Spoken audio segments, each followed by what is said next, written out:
Welcome to the Demystifying Technology Podcast from the MacLaurin Group. Typically, you go through the due diligence process. What the world of private equity Right. Can't wait. Demystify it. Are you confident enough that your sales team has the knowledge to spot when deals will move with the appropriate velocity to get them across the line? Robin Green, president of Sandler Training, talks with Alan Williamson and Jim Headley about advising companies to develop methodology and data-driven sales processes as they expand. Robin emphasizes the 3 key ingredients needed in the recipe to increase sales: build better habits, reinforce positive beliefs, and execute innovative strategies. And welcome back to the Demystifying Technology. We've got a special guest, Jim, don't we? We certainly do. And it's not just Jim. Oh, it's not? It's not you, sorry. Oh, you mean the guest? You're part of the woodwork. And we've got Robin Green. Oh, I thought you said special guest. Sorry, you're right. No, absolutely. Special guest. Very special. Love that you shaved for us today. Dressed up as Woody for Halloween. I often regret decisions, and I hope this is not one that I regret. We're off to a rocky start, but go ahead, Alan. Go ahead. Finish. Robin is a solid chap, I would say. What would you say? I would agree with that. Okay. There are not too many people who can testify against him in a court of law. There may be a few that might want to press charges, but I worked with Robin for, started working with you, 6-7 years ago? Mm-hmm. I think so, yeah. And one of those people that you just genuinely enjoy working with, who brings a lot to the table, a lot of knowledge, especially in the area of sales. I was going to say, what table is he bringing it to? He's bringing sales to the table. Yes, very much like what we do for the technology and data side of the fence, Robin does for the sales side of the fence. Looks at an organization and figures out where the blind spots are, where the deficiencies are, and effectively what can you do to improve sales. Is that fair enough?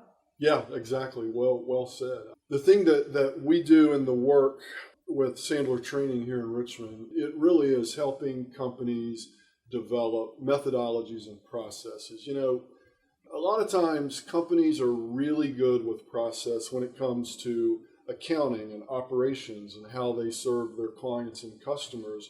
And I often joke that if they were to apply the sales process that they use to the rest of the company, they would be out of business in 60 days because for whatever reason, maybe it's because people think sales is a little more artful. Organizations, even sophisticated organizations, you find they often wing it. They just have this idea that we're going to hire good people and turn them loose and hope the sales come in.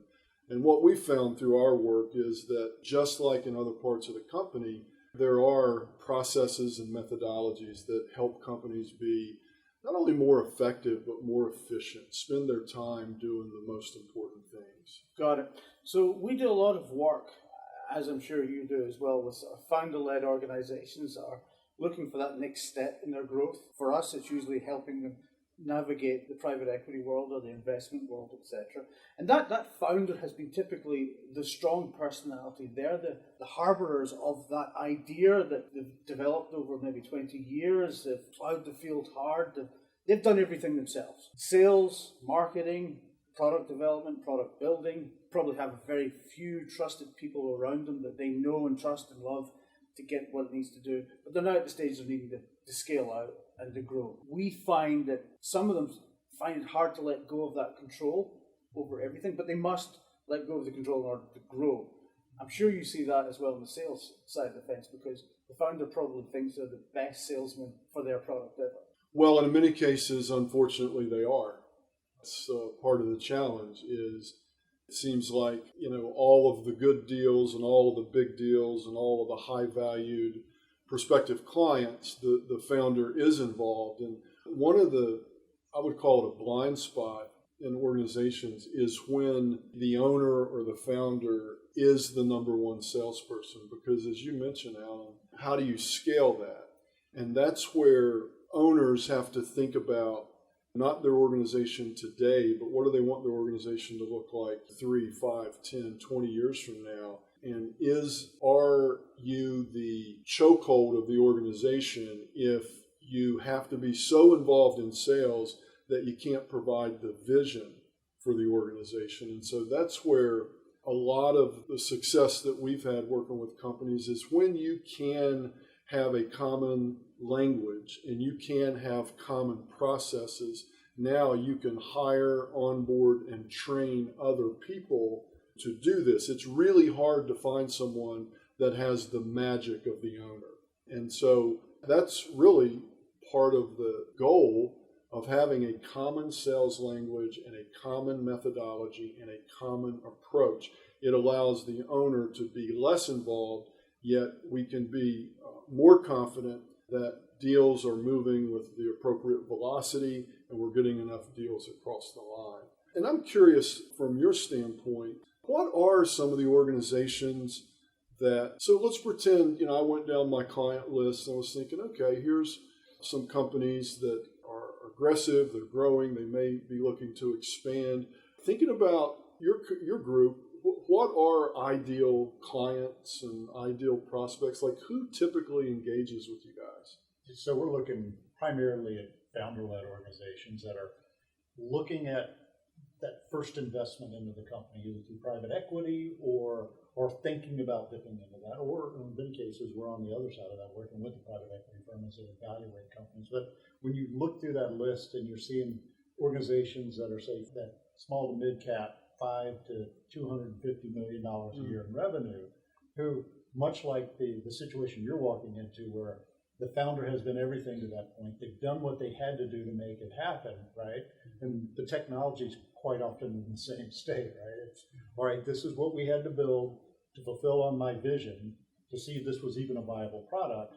Now it's been proven out, it's a viable product, but as they intend to scale and go 10x, 20x, a lot of the decisions that were made weren't really decisions in that technology platform, right? They were, this was my toolbox, I had a hammer, I beat the heck out of everything to make this thing work, and it's exactly what they needed at the time. But now as they start to think about how are they going to scale to handle that next iteration, that next level in their business, that's going to be a challenge for them because they've never had to go through that process, right? And so we can go in and understand, here are the relevant technologies. Here's what you're doing today.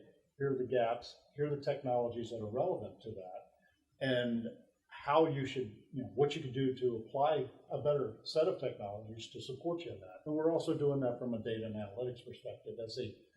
A lot of times these organizations don't realize that one of the most valuable assets they have is their data. I know when we worked together, that was definitely found it out when we first started working together. And this is how we go in. These are the companies that we're helping, and these are the types of problems we're helping. And these sort of companies are not what you would consider technology-led companies. The founder would never describe themselves as a software company or a data company. They'd be more your traditional, don't want to say bricks and mortar, but you would not put them in the technology bracket. Technology is an enabler for them. Mm-hmm. It's a way for them to do business better.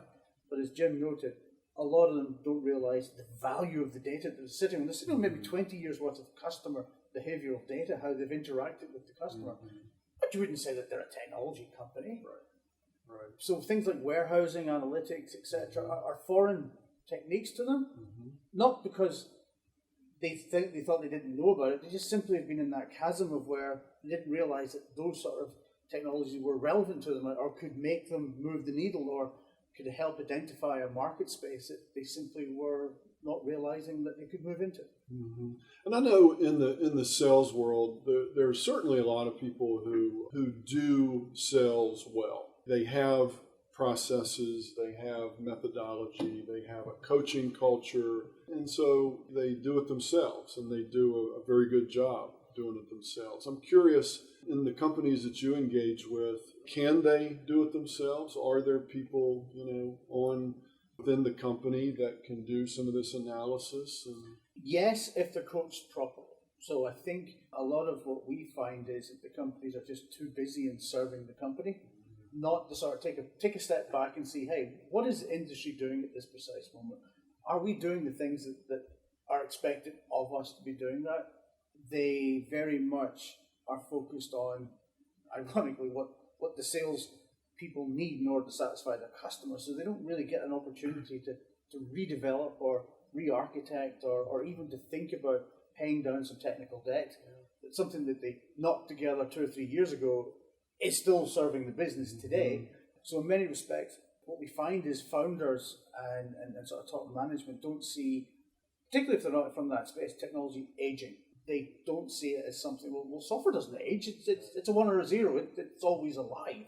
And particularly as that technology sort of matures, they're not keeping up with the latest and greatest. And we find more often than not, coming into organizations where everything is working, but let's hope it continues to work because the software's outdated. It ain't being supported anymore. It's not being sold. The original manufacturer may have gone at that point in the game. The software company does not exist.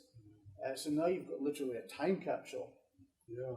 And we've got to try to explain that to a founder that, yeah, your 20-year-old system, while it's worked every day, if it stops working tomorrow, we're going to have difficulty trying to find people to recruit to bring this on board.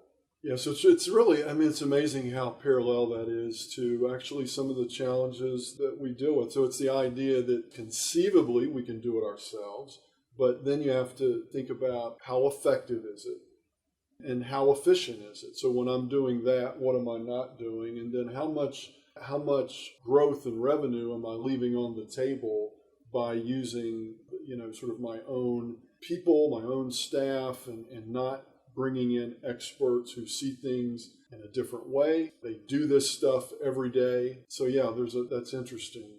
So I'm curious, when you look at the attributes and characteristics of your ideal clients, what do they look like? Who are the folks that are most likely to engage with you guys for help? These are portfolio companies of private equity firms, traditionally small to middle cap, $5 million to $250 million in revenue. And quite often they're founder-led, right? This may be the first influx of investment that they've ever experienced. And as these companies come into an entirely different reality of oversight and expectations as it relates to growth, they're realizing, the technology I enabled and put in place day one was really to kind of prove out that this was a product. And then they had some success with that. And a lot of the decisions that they made may not have been decisions at the time they built this out, right? They weren't thinking, all right, I need to be able to support, right now, shooting for 100, I don't need to support 10,000 clients. But now they've seen that success, they've experienced that success, and now it's time to think about scale. And the technology they chose at the time may not get them there, right? Mm-hmm. Or maybe it does, and maybe the security they have in place or the processes and the formality around code, right, the software development life cycle, they're not really adhering to some of these best practices. These are the things where they really need help, right? They've been really successful at this point. And technology got them there. Alan says this quite often, technology may not be their, they may not consider themselves a technology firm, but it's a means to their end, right? And so we'll come in, we'll help them understand, whether what they have in place will be a limiting factor for their growth relative to the strategy that the equity firm has in place for this acquisition, and help them understand how to get past any hurdles that they're experiencing at that point. Interesting.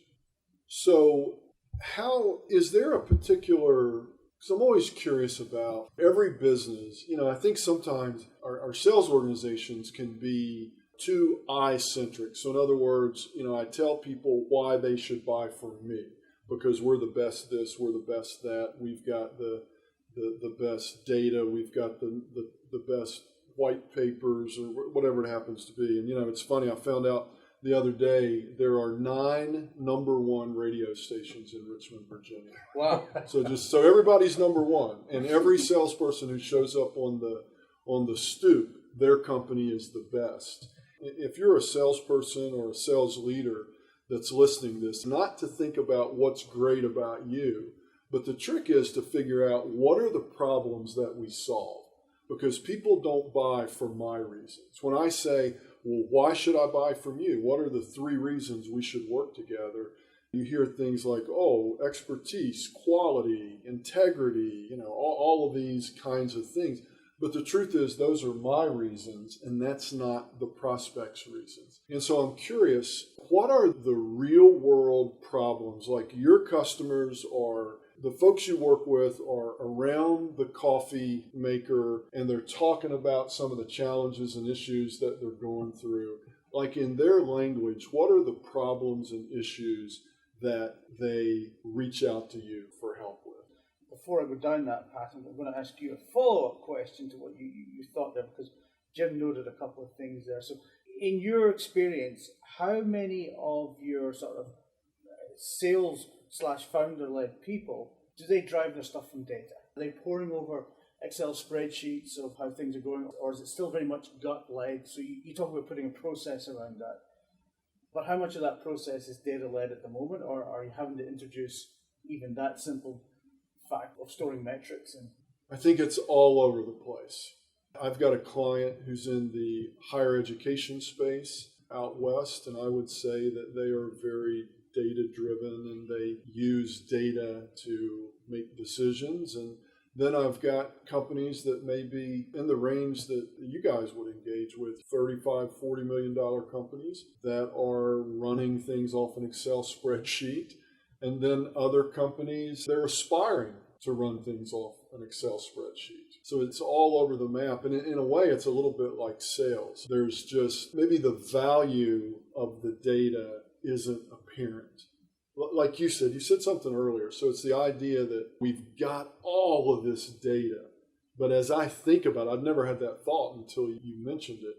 But yeah, you know what? I've got clients that probably are sitting on lots of data and they just don't know the value of it. They don't know how to take that data and weaponize it to fuel further growth and be able to take care of customers better. And very interesting. Yeah, and that's the sort of answers that we're trying to give to people as well. So you ask about what are the typical problems sitting around the water cooler. It's trying to convince the organization that they have an idea, they want to execute on it. So for example, I've read all about the cloud, would love to move to the cloud, but just don't have the time, the resources, or the expertise to bring in, or even think about moving to the cloud. Or I know that server running in the back room is probably a little bit rusty, and while it's serving a part of the business, we just can't turn it off yet, but I don't know how to even put together a plan to the founder or the management team in a context that they'll be able to understand that, well, if it worked for the last 10 years, why isn't it going to work for the next 2 years type of attitude. So in many respects, a lot of our work is helping frame the conversation in a way that allows those that are not in the technology space to understand and contextualize and figure out, yeah, actually, I do understand now why you're concerned. But if you come at me with, well, we're on version 4 and we need to be in version 10, I don't care. It still works. You know, I don't need anything from version 10. So from that perspective, they just don't know what they don't know. And we're trying to sort of shine a light into certain stuff. And a lot of the stuff that we also get roped into is what we call a secondary help, whereby we're brought in for one thing and we notice they're doing something another way, and we think, that thing you're doing over there are easier ways to do that. We can make that a little bit simpler. There are maybe tools that you maybe haven't realized exist for that sort of thing. What we find, in particular in the data world, there are so many times people are literally copying a file from one place to another or importing from one place to another, not realizing that, yeah, that data doesn't need to flow between those systems. Those systems, if they were hooked up together, could automatically exchange that data, for example. Or if one was to move to a more SaaS-based platform, for example, then data doesn't need to even move at all. It's in a place. So classic examples of Salesforce. Bringing in Salesforce as a standardized CRM system across the organization as a whole, or in the accounting world it'd be NetSuite, or even in the email-wide side of the fence it's G Suite or Office 365. Very low-hanging fruit for us as we're more involved in the engineering side of the fence. But those small productivity tools can gain a huge amount. Still a little thing like, instead of everybody emailing around Excel documents or emailing Word documents, why don't you all just work on the same online version in either G Suite or Office 365? Yeah. So you've gone in, Robin, you've done your magic. what are some of the artifacts of a well-oiled machine as it relates to sales? How do you know that you've now put them in a spot to be effective and that they're actually executing on that? Yeah, it's a good question, Jim. I think that some of the signs that we would look for is that number one, the sales leader. If we start at the very beginning, the sales leader is always recruiting. So we never stop recruiting. If I'm a sales manager or a VP who's in charge of staffing out a sales team, I am always recruiting. Companies who do that are able to not tolerate poor performance. Mm-hmm. And it sounds like a very draconian way to manage. The truth is, there's always going to be a bottom tier of your sales team. And I want my team, and I want to help my clients' teams be made up of people that are willing and able, because the talent of the sales team is largely going to determine my future as an owner. And so the first part is I'm always looking and sourcing, and I've got my antennas up for new talent. And then the other thing is... But on that front, so new talent, do you need to marry up the personality of that new hire? How do you determine that the right salesperson is going to be for that organization? Well, what are the things you're looking for? And it goes back to having a process. Most organizations wing the interview process. They make up questions along the way, and they don't really have a set evaluative tool that they use so that there's consistency between one candidate and the next. And we end up hiring people that we like, that we get good, warm and fuzzy gut feelings about. And usually it's because they remind us of ourselves. Mm-hmm. And we say, oh, you know what? Reminds me of myself when I was a pup. So he must be a winner. Let's hire him. And so we hire based on feelings, right? That's why we don't let Jim hire. Right. Right. Exactly. One's enough, I've heard. We can't hire and make these kind of decisions based on feelings. So what we want to do, we want to have people interview in front of multiple people. We want to have a consistent set of questions. We want to have a pre-call plan, if you will, for the interview. And we also want to get some objective data. With our clients, we use a company out of Cincinnati, Ohio called the Divine Inventory, which gives me, sometimes, particularly in sales, the best sales call a person ever makes is on the hiring manager, and it's all downhill after that. We get smoked in the interview. And so what I want is some objective data that gives me a little better below the surface understanding of, does this person have a high need for approval? Is it more important for them to be liked, or are they able to balance their needs with the customer's needs? And how do they handle rejection? Or are they willing and able to prospect and do the things they need to do without becoming emotionally involved? So there's a lot of bad hires that are made based on feelings and gut intuition. And we have found that you can increase that by having good processes and using objective data. And then if I were to move on, the other thing is that it's onboarding people. If it takes the best employee 5 years to get up and running, well, it shouldn't take the new person the same amount of time. Best practices float all over organizations, but many organizations don't collect and capture and share best practices. And what it means is that we continue, person after person, to onboard through trial and error. And trial and error is fine, it works, but it's expensive. Mm-hmm. So if it took Joe 5 years to get up and running, and I hire Mary, it shouldn't take Mary 5 years. We see companies who really, they spend a lot of money using search partners, and they spend a lot of money finding the right person. Then they say, oh, you know what, go follow Jim around for a couple of weeks, and Jim will tell you what it's like here, and Jim may be telling him everything wrong about the company. Mm-hmm. We spend a lot of time finding good people, but then we think our job is done. And the truth is our job is never done. We've got to have a good onboarding plan. The last thing that I see that is an attribute of a well-oiled organization is they have a very strong coaching culture. they have people in place that are strong coaches. And that has been my experience. That is the thing that separates the good companies from the great companies. And so without a good coaching culture, it's hard for me to share best practices with the group. It's hard to drive accountability throughout the group. Great coaches, most managers, and when I, back in maybe some unwashed days, I would have said, oh, I'm a great coach. Well, really what I was great at telling people what to do.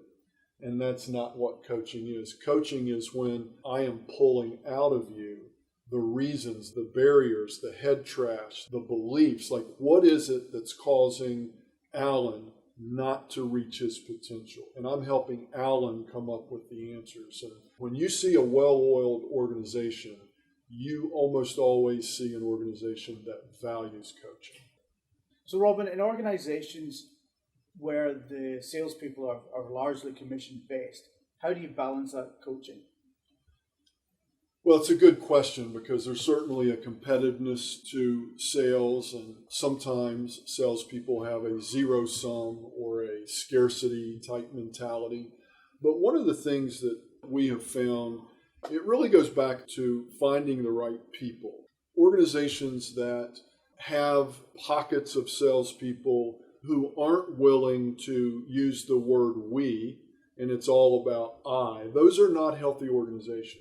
Those are people that even though they may sell a lot, even though they may be near the top of the sales charts, year in and year out, in the long run, those people are often hurting the growth of my organization. And so I think sometimes owners and founders and leaders, they get intimidated because they think, if we lose Joe, then we can never replace him and we're going to go in the tank. And here's the thing. I think that hiring a team of people who have a we mentality is an important part of building a successful sales culture. Now, I'm always going to have some of that on the edges.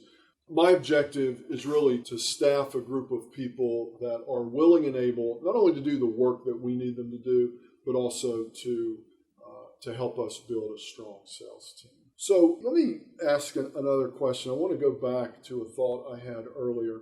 So when you guys go in and work with a company, is it we work with them until the work is done and then we leave and never see them again? Or is it ongoing? Like, what's an engagement look like? Right. So it's interesting. And one of the things I was looking forward to with having you on the podcast today was we're filling different needs, but in very similar manners, right? Mm-hmm. You're putting together an intentional sales culture. We do the same thing with technology. It's our objective to walk in the door and enable that culture, that environment in that organization to be self-sufficient, right? So as you go in, it's not land and expand. MacLaurin's not looking to put a butt in the seat for the next 5 years. We have some very specific objectives, right? So if we're looking and we're realizing they really need to step into the cloud, we'll come in, we'll advise them how to get there. In some cases, we may have to help them get there. But in the end, we're going to make sure they have resources there who are able to handle that. Now, that doesn't mean we're gone forever. At the point we get that environment set up, or we enable that analytic culture, we put together, install a BI platform and stand up a data warehouse that they can run against, they're off and running, right? But that doesn't mean they can't pick up the phone and say, hey, it's been a few years or been a few months. I have some questions. I can really use your guidance here. And we have engagements where we'll support them in that. We call our TAP program, the Technology Advisory Program, where they can essentially retain us on a monthly basis and always have access to us to pick up the phone and have that conversation when they need to have it. We're first and foremost there to enable them, much like you are, right? Mm-hmm. But in the end, we know we have to, especially given that we're supporting private equity, right? Mm-hmm. If we become joined at the hip to a portfolio company, then we're really no good to the private equity firm for the next thing that comes along. Right? And so we have to make sure that portfolio company is in a position to stand on its own 2 feet, because in the end, quite often these equity firms are looking to sell this one on, right? Especially if it's founder-led, this is the first round, there'll be a second, third, and fourth round. So they need to make sure that they can pass it on without losing all of that expertise that they brought to the table. Yeah, I think it was like priming the pump, effectively. They will have specific objectives to which they want to do, but given that they've never done it before, they have no clue how to help. And that's where, by us coming in through the private equity firm, we're not just a bunch of consultants you just rang up and hoping that they're going to come with impartial advice, or they're not coming with, we're an Oracle vendor or we're a Microsoft vendor, we're always going to sell you this sort of stuff. No, we're coming from the private equity side of the fence. We know you're in a cycle now. We know what you need and what you don't need. We're not going to sell you the most expensive stuff or recommend this particular solution just because we're the only ones that know how to do it. We're there to look at what is the skill set of your current organization, what is going to best fit for you, and what is going to be the solution that's going to be the least disruptive, and for you to be able to take that on without having to go and hire a whole brand new support staff just because somebody's decided we're going to go with a database XYZ. So again, it's not just let's ring up the local consultancy company and get in some consultants, horrendous fee per day. We're not a billable hours in that respect. We're a partnership. We're there to help. And as Jim noted, with respect to our TAP product, we like to think of ourselves as like the big brother or the big sister, to ring up and have that confidential conversation. Hey, I've been asked to do this. I have no clue where to even start with this. Help. And with that confidential, here, let's work through this. And if we don't have the expertise, our network does. We'll bring them in. We'll say, hey, right, okay, here's the person you need to do if you're going to go down this specific solution. How much do you think the experience you guys had being on the other side of private equity held companies, like how much does that play into? Oh, huge amounts, because we know what it's like to be at the other side. Like, I came from the private equity space anyway, in terms of the last 20 odd years supporting portfolio companies, so I've been on both sides of the fence. But it can be very scary and intimidating, because when somebody's looking at you, you've got these big money people as they're perceived, and high-powered people, vast, etc.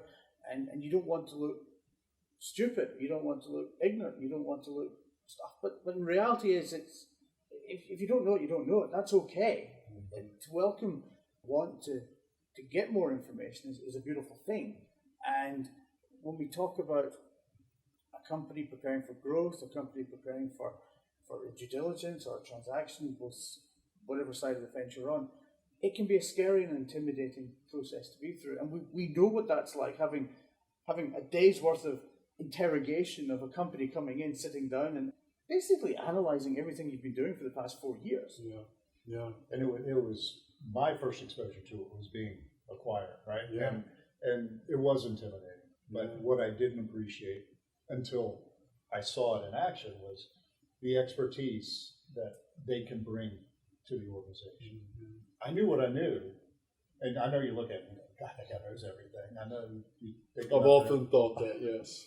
But there were one or two things I didn't know that these guys were able to bring to the table, right? And they can bring resources and expertise to bear on an issue that you just wouldn't have internally in an organization.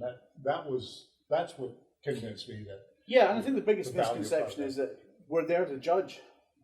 No, you are successful. The very fact that you're here and you're going through a transaction, you've been successful, period. Hang your hat on that one.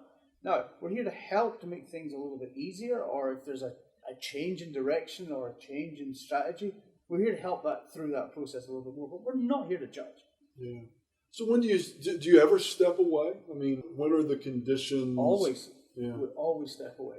Yeah. To Jim's point, we teach you how to fish. We're not there to keep fishing. We don't want to leave. We're not staff augmentation. We're not there to secure a contract and leave X number of bodies there. That's not our business model. And much like you know, when you have to go in and help them set up a team, there will be cases where we'll go into an organization and they're ready for that next step. Maybe they need a CTO or a CIO, and we'll help recruit. And very similar, right? It's a very similar process to what you're doing. It's very consistent, very directed, And we have a script we'll go by to make sure that we're, number one, attracting the right talent to the conversation, but we're pre-qualifying before we ever put them in front of the team. And it's at that point, again, you're building the culture. It becomes very intentional when you walk out the door that this is what's in place to help you keep this thing running and to move it forward. Yeah, that's good.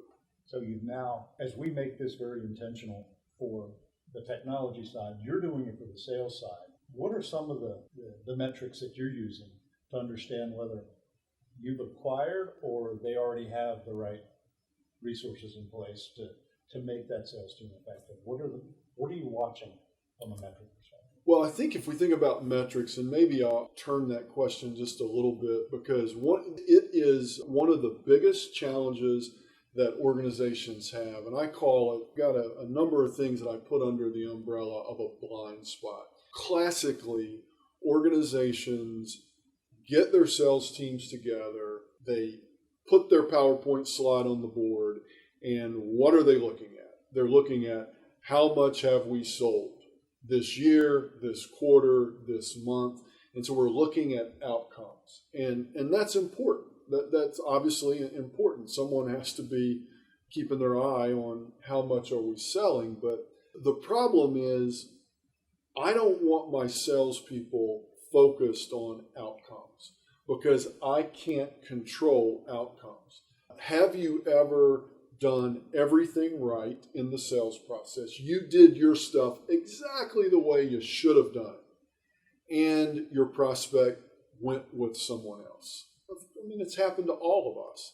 But also, have you ever done things mostly wrong or just had something land in your lap where you didn't do anything correctly and you got the deal? Mm-hmm. And so you start thinking about that in that way, and it's like, you know what, outcomes are outside of my control. And going back to something we were talking about earlier about well-oiled machines on the sales side, I've got to get my sales team focused on doing the right behaviors. I can't manage the things that I can't control. And surprisingly, we see a lot of companies who really focus primarily on outcome and how much did we sell and how much of this product and that product. And what I've got to do is I've got to shift and think about, well, what are the things that causes those outcomes? So is it, if I'm a smaller business, are my salespeople, do I need them going to networking events and trade associations? And do we need to set up free talks and seminars and that sort of thing? Or how about asking for referrals? A lot of companies come to me and I'll ask the question, so where does your business come from? And they smile and they say, oh, we're 100% referral. And I say, well, that's awesome. So what's your goal in terms of asking for referrals? And it's often a blank stare. Well, we don't really ask for referrals. And so the problem with that is that's no different than aggressively waiting for your phone to ring. Now my pipeline becomes dependent upon someone thinking of me and reaching out to me. So it's a very passive activity. And so what I've got to do, and this can be a game changer for sales organizations, is identify, and I would ask the folks that are listening in your organization, what are the 8 or 10 behaviors, almost like the ingredients in a cookbook, that your salespeople need to do on a day-to-day basis. And when you identify those, now we've got something to coach from. Now we've got the foundation, because I have to believe that if I do the behaviors, I can bet on the outcomes. But it's a good question, and I'm glad you asked, Jim. Well, we hit a lot of topics today, and it's actually quite interesting when one looks at the Venn diagram of overlap, that we're solving the same problem of trying to get a more formal process in there that's not only repeatable but scalable without destroying the DNA and the personality of the company and the very thing that makes the company its thing. Hugely insightful, as always, Robin. It's always come away with something more than I come with you, and I always feel like I should give you more information back, but... Well, and all we did was depress him that there's a Venn overlap between us and him. He just, at this point, we've lowered his self-esteem. Not true at all. Not true at all. I am really glad we could do this, and I really admire what you guys have done, along with Kelly and the rest of the team. I really admire what you've done because I know how much you cared about clients. You know, I was on the sales side, and then you guys had to deliver the stuff that we sold. And I know that it means a lot, because the one thing that branded you and your team and the group that has come over here now with the MacLaurin group is genuine concern and care for customers. I'm just really happy you guys would have me on. It was a lot of fun. Yeah. Best $20 you've ever spent, huh? Plus beers. We haven't had the beers. Robin, thank you very much. Yeah, thank you guys.